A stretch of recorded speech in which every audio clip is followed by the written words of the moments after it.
Video like जरूर कर लीजिए और ऐसे वीडियो लगातार फ्री में पाने के लिए चैनल को तुरंत सब्सक्राइब कर लीजिए और बेल आइकन को जरूर टैप कर लीजिए ताकि आगे भी सारे वीडियो आपको मिलते रहे। यूट्यूब में फॉलो करते हैं तो प्लीज ये वाला फ्री टेलीग्राम चैनल जरूर ज्वाइन कर लीजिएगा। सारे नोटिफिकेशन सारे अपडेट यहीं पे आते हैं, ध्यान रखिए।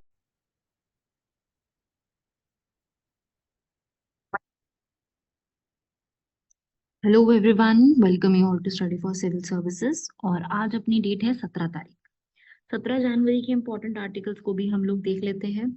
और आप में से जो भी इस आर्टिकल की पीडीएफ चाहता है, ये आपके सामने नंबर्स है, इन पे आप कॉल कर सकते हो। और ये हमारा है टेलीग्राम चैनल, इससे आप सारी इंफॉर्मेशन और सारी चीजों को ऑब्टेन कर सकते हो कि कहाँ पे क्या क्या चैनल्स में अपलोड किया जा रहा है।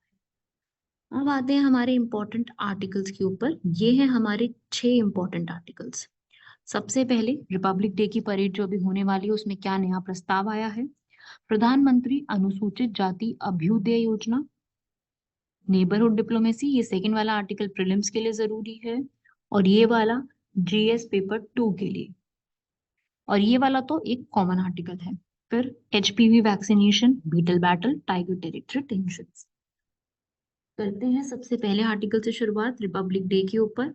आप सभी को पता है कि रिपब्लिक डे के ऊपर जो है यहाँ पर झांकियां जो है वो निकलती है 26 जनवरी के परेड पे। क्या बोला है यहाँ पर अभी डिफेंस मिनिस्ट्री ने कि हम लोग अपने स्टेट्स और यूटीज में सब जगह पे इक्वल रिप्रेजेंटेशन देने वाले हैं।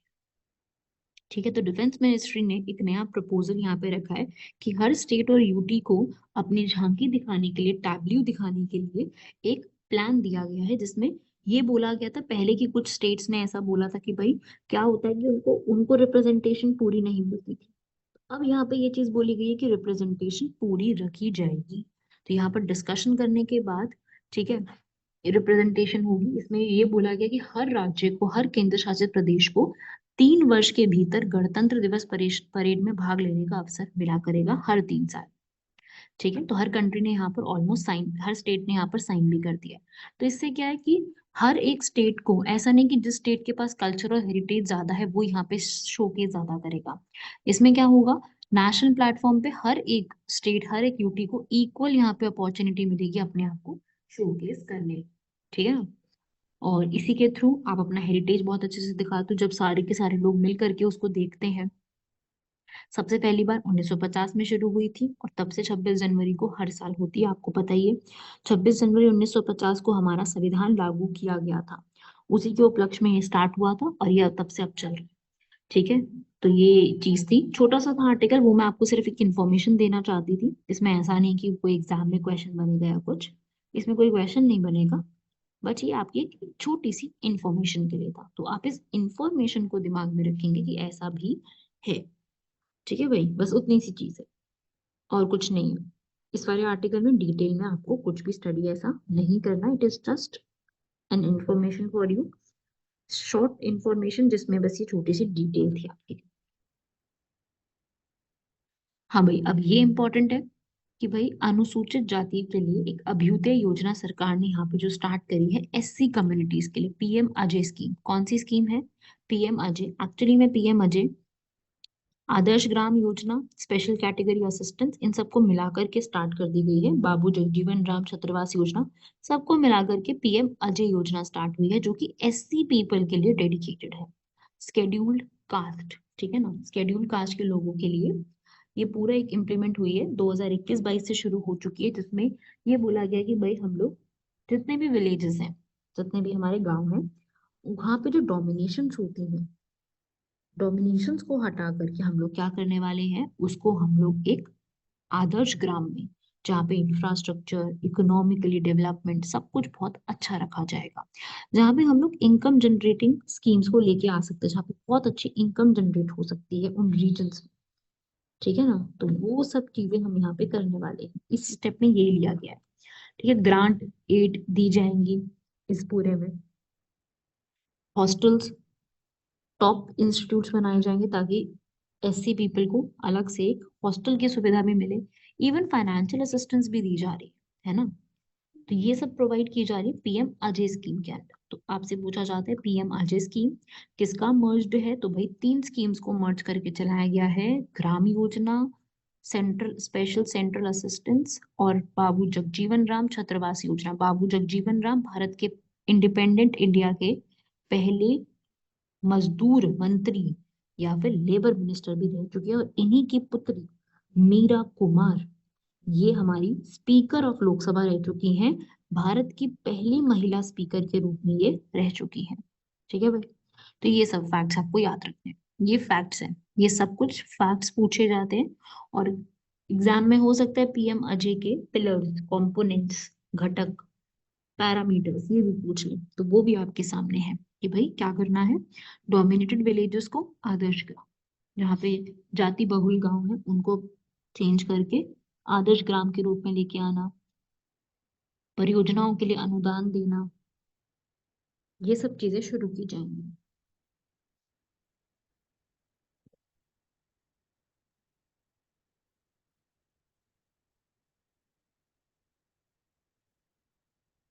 अब आता है भाई तीसरा बड़ा ही इंपॉर्टेंट, नेबरहुड पॉलिसी। आज के आर्टिकल ज्यादा बड़े बड़े नहीं है, छोटे छोटे से हैं, लेकिन बस थोड़े समझने वाले हैं।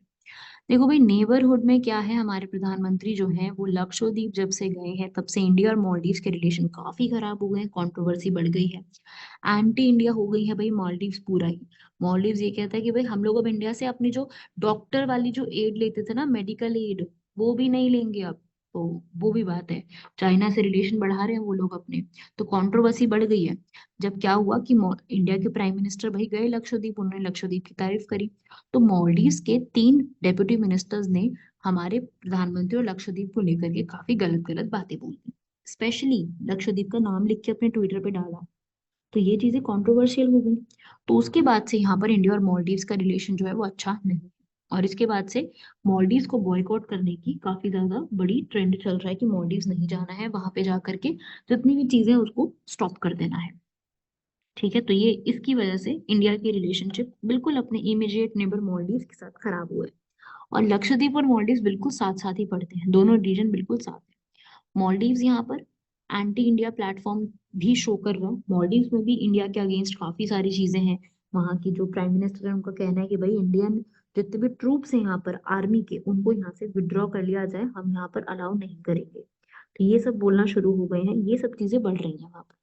ठीक है, अब सोशल मीडिया में भी ट्रेंड चल गया ये वाला, सोशल मीडिया ये कह रहा है भाई बॉयकॉट मॉलडीव्स, हटाओ। ठीक है, और ये बोल रहे हैं कि भाई लक्षद्वीप जाओ, और लक्षद्वीप मॉलडीव का सबसे बड़ा एक ऑल्टरनेटिव है जो यहाँ पर नहीं जा सकता।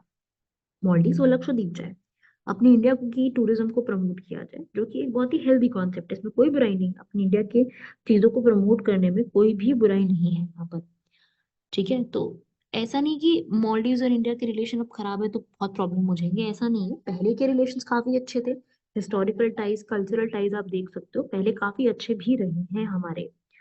ठीक है, चाइना का इन्फ्लुएंस तो है ही यहाँ पर, बिल्कुल है। डिजास्टर मैनेजमेंट में भी हम लोगों ने सपोर्ट किया, कोविड के समय कितना सपोर्ट किया, मेडिसिन, फार्मास्यूटिकल्स, ऑक्सीजन सप्लाई, सब कुछ हमने बहुत प्रोवाइड किया। इवन वहाँ का पूरा टूरिज्म ही, मतलब पूरा तो नहीं, मैक्सिमम काफी ज्यादा टूरिज्म इंडियन पीपल से थ्रू जाता था, क्योंकि इंडियंस की सबसे फेवरेट डेस्टिनेशन थी ये वाली,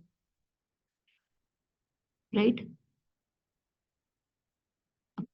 मॉलडीव्स और चाइना के रिलेशन थोड़े बढ़ते जा रहे हैं, अभी के जो नए प्रेसिडेंट हैं वो यहाँ पर चाइना की तरफ थोड़ा सा झुकाव में रखते हैं, और वहां पे इन्वेस्टमेंट्स कर रहे हैं, वहां पे टूरिज्म दे रहे हैं। तो इस तरीके से थोड़ा बेटर दोनों के रिलेशन हो रहे हैं, और इंडिया मॉलडीव्स के रिलेशन काफी हैम्पर हो रहे हैं। ठीक है भाई, तो ये भी छोटा सा एक आपको आर्टिकल था, मुझे बताना था। वहां पर इवन चाइना ने मॉलडीव्स में अपना एक अलग से फॉर्म भी एक्वायर करा हुआ है, तो ये है भाई, थोड़ा सा इंडिया को भी शांत होने की जरूरत है, इतना ज्यादा बॉयकॉट और ये चीजें ना लेके आए। मॉलडीव्स को भी सेम चीज समझने की जरूरत है, हमें लाइटली ना ले इतना ज्यादा, और ये कि भाई अपने ट्रूप्स हटाओ यहाँ से, ऐसा करो वैसे, इतना ज्यादा ओवर एक्सट्रीम करने की जरूरत नहीं है मॉलडीव्स को भी, इंडिया को भी और मॉलडीव्स को भी। ठीक है, इंडिया को भी यहाँ पर जो है, इंडिया ने भी यहाँ पर जो है वो ऑलरेडी चल रहा है, माले, माले वहाँ की कैपिटल है, माले प्रोजेक्ट जो वहां पर ऑलरेडी चल रहा है उसमें भी हम लोग पूरा अपना पैसा दे रहे हैं, तो देंगे, मतलब फ्रेंडली रहो, ऐसा नहीं कि नेगेटिव अप्रोच अपना लो, ऐसा कुछ, फ्रेंडली रहने की कोशिश यहाँ पे दोनों कंट्रीज को करनी चाहिए। और ये दोनों कंट्रीज की तरफ से होगा, केवल एक कंट्री की तरफ से नहीं होगा। अब वो सोचेगी सिर्फ इंडिया ही यहाँ पर झुकने को तैयार है, तो ये भी गलत है। इंडिया ही केवल नहीं झुकेगा यहाँ पर, दोनों कंट्रीज को यहाँ पर एक दूसरे के सपोर्ट में आना पड़ेगा। ठीक है भाई, आई होप आप लोग भी इस पूरी कंट्रोवर्सी के बारे में ऑलरेडी काफी सारी चीजें जानते होंगे। ये बड़ा ही फेमस अभी के टाइम पे रहा है। ठीक है,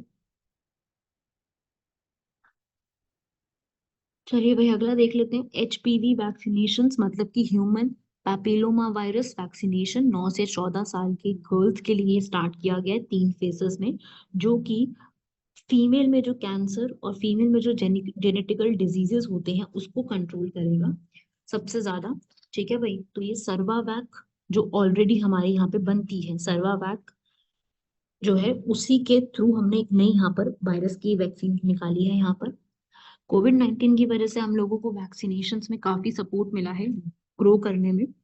अभी सीरम इंस्टीट्यूट बनाता है सर्वावैक वैक्सीन को, जो कि सर्विकल कैंसर जो हमारे जेनेटिकल रिप्रोडक्टिव ऑर्गन्स में होता है उसको कंट्रोल करता है। और इसी के लिए ही यहाँ पर हमारा जो ग्रुप्स है इम्यूनाइजेशन, उन्होंने भी यहाँ पर बोला है कि भाई ये जो एचपीवी वैक्सीन है वो यहाँ पे 9 से 15 ईयर्स की जो गर्ल्स हैं उन पे ट्राई किया जाए, इसका फेज यहाँ पे अलग अलग निकाले जाए। ठीक है, और इसी के थ्रू ट्रायल्स लेकर के कैंसर केसेस और इन सब केसेस को यहाँ पर चेक किया जाए। सर्विकल कैंसर जो है इंडिया में काफी बढ़ता जा रहा है, फीमेल में सबसे ज्यादा इसको देखने को मिल रहा है। विमेन में हेल्थ इश्यूज हो रहे हैं, इंक्रीज हो गया ये नंबर, ये वाला जो एक पूरा नंबर है सर्विकल कैंसर का वो इंक्रीज हो गया है। ठीक है, और इनकी वजह से जो डेथ है वो भी और ज्यादा इंक्रीज हो गई है। तो इन सबको यहाँ पर प्रिवेंट करने के लिए विमेन को यहाँ पर जरूरी है, और ऐसी विमेन जो कि सबसे ज्यादा लोअर क्लास में रह रही है ना, उनको ये सबसे ज्यादा प्रॉब्लम कर रहा है, तो उनके कल्चरली और इन सब चीजों को थोड़ा सा देखने की जरूरत है। इस पूरे आर्टिकल को आप रीड भी कर सकते हो, मैंने यहाँ पे लिखा भी हुआ है।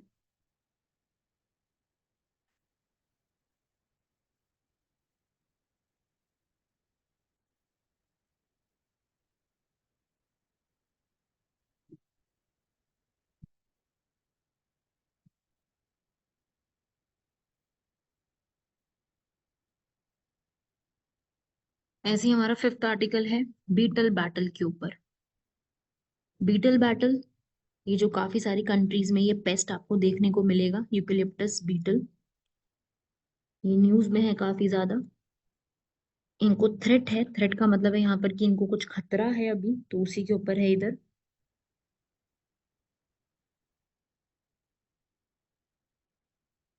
यूकेलिप्टस स्नाउट बीटल बैटल, ये आप पढ़ सकते हो, जिनकी अच्छी खासी यहाँ पर फ्लाइट कैपेबिलिटी होती है।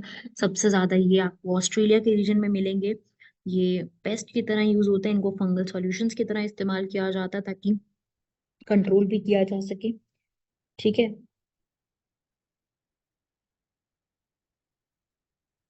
यूकेलिप्टस फॉरेस्ट की इंपॉर्टेंस है, मेडिसिनल वैल्यू, मेडिसिनल यूजेस इसके बहुत ज्यादा होते हैं, एनवायरनमेंट में काफी कंट्रोल करके रखता है, स्मॉल एनिमल्स को यहाँ पे शेल प्रोवाइड करता है,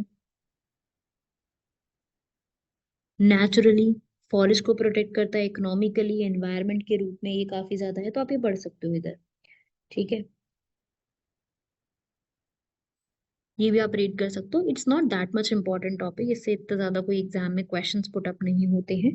ठीक है, बस ये छोटा सा एक आपको पढ़ना था कि ऐसा एक बीटल है, पेस्ट है जो कि ऑस्ट्रेलिया में मिलता है। हाँ भाई, ये पूछा जा सकता है टाइगर टेरिटरी। आपको भी पता है टाइगर रिजर्व, प्रोजेक्ट टाइगर 1973 ये सब शुरू हो चुका है। तो इस सब में जो है हम लोग यही चाह रहे थे कि हमारे टाइगर रिजर्व्स को एक्सपैंड किया जाए, मतलब कि जितने भी हमारे टाइगर रिजर्व्स हैं, टाइगर प्रोटेक्शन एरियाज, उनको एक्सपैंड करो। ठीक है, टाइगर रिजर्व्स पहले से ज्यादा काफी बड़े हैं। ठीक है, फ्रॉम 9 से जो है अभी 54 हो चुके हैं, 18 स्टेट्स में काफी बड़ा एरिया कवर कर रहे हैं, जिसमें हम लोग ये देख रहे हैं कि भाई टाइगर की काउंटिंग भी देखिए, पहली 1972 में हुई थी जिसमें 1827 टाइगर्स थे। अब आज के समय आते आते इतने बढ़ चुके हैं, मतलब 6% की पॉपुलेशन बढ़ी है। ठीक है, तो यही है टाइगर टेरिटरी के ऊपर। इन सब का यही है कि टाइगर रिजर्व अगर हम बनाते हैं और भी बनाएंगे आगे, तो वहां पे आसपास रहने वाले लोगों को बहुत दूर जाके शिफ्ट होना पड़ेगा, डिस्प्लेस होना पड़ेगा। तो ये सबसे बड़ी प्रॉब्लम है कि किसी भी आप फॉरेस्ट को टाइगर रिजर्व में कन्वर्ट करते हो, तो वहां पे जो लोग रहते हैं ना, वो बड़ी दिक्कत हो जाती है उनके साथ। कई बार लोगों को वहीं पर ही रहना पड़ जाता है क्योंकि और कोई ऑप्शन नहीं होता है। तो ये चीज है। ठीक है, तो फॉरेस्ट के राइट्स भी हैं हमारे पास 2006 वाले एक्ट के तहत, इस पे यूपीएससी ने सवाल भी किया था। तो भाई राइट्स उनके भी हैं कि शेड्यूल कास्ट और जो पीपल हैं शेड्यूल ट्राइब्स के, वो अपना लैंड फॉरेस्ट के एरिया में बाय कर सकते हैं, वहां की जितना भी प्रोडक्ट होता है प्रोड्यूस होता है उसको यूज कर सकते हैं, उनके पास हैबिटेट का राइट है, ग्राम सभा वहां पे कंट्रोल कर सकती है। लेकिन टाइगर की टेरिटरीज यहाँ पर और बढ़ाने के लिए ये टेंशन्स यहाँ पे बढ़ती जा रही है कि हम इसको किस तरीके से ठीक रख सकते हैं, वो चीज है यहाँ पर। समझ गए सब लोग? तो ये आपका एक छोटा सा आर्टिकल था टाइगर्स के ऊपर। बाकी आज के क्वेश्चंस में कार्ड ऑन फाइल टोकनाइजेशन जो कि आरबीआई ने स्टार्ट किया है उसके ऊपर है। क्वेश्चन आप रीड कीजिए, इंग्लिश हिंदी सामने आपके सामने लिखा ही हुआ है। आरबीआई ने यहाँ पर इस पूरी स्कीम को स्टार्ट करा है ताकि बैंक और इंस्टीट्यूशन से डायरेक्टली कार्ड के ऊपर बात की जा सके। पुराने कार्ड डिटेल्स को स्टोर करके रखना, उन सबको हटा करके नए टोकन्स यहाँ पे बनाए हैं। और यहाँ पे जो भी कस्टमर उसको टैप करके पे कर रहा है उसको कंसेंट देना होगा, उसके मोबाइल के थ्रू ओटीपी और वो सब आएगा जिसके थ्रू वो चेक कर सकता है। तो ये तो आप लोग आई थिंक ऑलरेडी यूज कर ही रहे होंगे जब भी आप कार्ड से पेमेंट करते हैं। तो यही प्रोसेस यहाँ पे अब आरबीआई के थ्रू फॉलो किया जाता है, उसे ही हम कहते हैं ये वाला कॉन्सेप्ट। ठीक है, कुछ अलग नहीं है इसमें, वही जो आप यूज करते हो उस पर क्वेश्चन पूछ लिया गया, कार्ड ऑन फाइल टोकनाइजेशन, नया टोकन जनरेट होता है। पुरानी कि आप पूरी स्टोर डिटेल्स डालोगे ऐसे करोगे वैसे, वो सब हटा दिया। अब आप सीधा टैप और पे करके भी अपना आगे कार्ड से पेमेंट कर सकते हो। ठीक है भाई। ऐसे ही एक और इनिशिएटिव है मेडटेक मित्र, मेड टेक मित्र, जिसमें यहाँ पर मेडिकल टेक्नोलॉजीज में स्टार्टअप्स प्रमोट किए जाएंगे। आप रीड कर सकते हो यहाँ पर, इस पूरे में यहाँ पर सारी स्टेटमेंट्स ठीक ही लिखी हुई थी। मेडटेक मित्र में मेड मतलब कि मेडिकल, मेडिकल टेक्नोलॉजीज को ध्यान में रखते हुए नए नए स्टार्टअप्स को प्रमोट किया जाएगा। और आज का मेंस का क्वेश्चन भी वही है।